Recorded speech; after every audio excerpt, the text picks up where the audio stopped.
I had never seen two older men so willful. They spent a fortune just for the thrill of hunting a wild beast, buying a lion solely for the experience. They raised their rifles, ready to pull the trigger at any moment, then counted down a few numbers for their grandnephew to open the crate.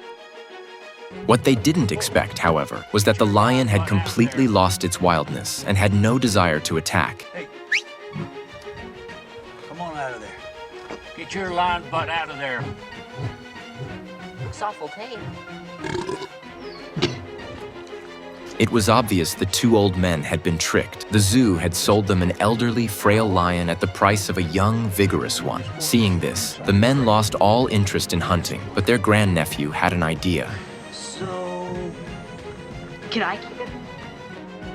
I'll look after him and take care of it. Had him a very yoke before.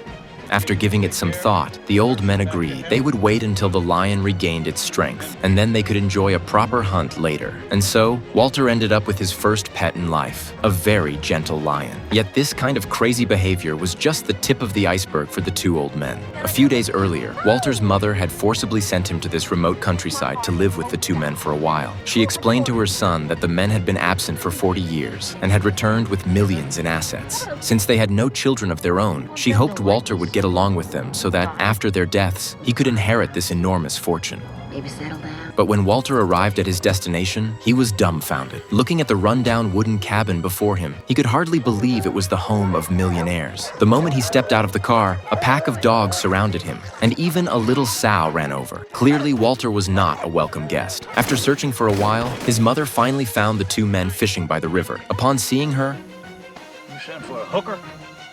and after learning Walter's identity, the old men grew even more exasperated. Both sides were obviously distant relatives who barely knew each other. Naturally, the men had no intention of letting Walter live there even for a short while, but they had underestimated each other's stubbornness. After persistent nagging from Walter's mother, they finally relented and agreed.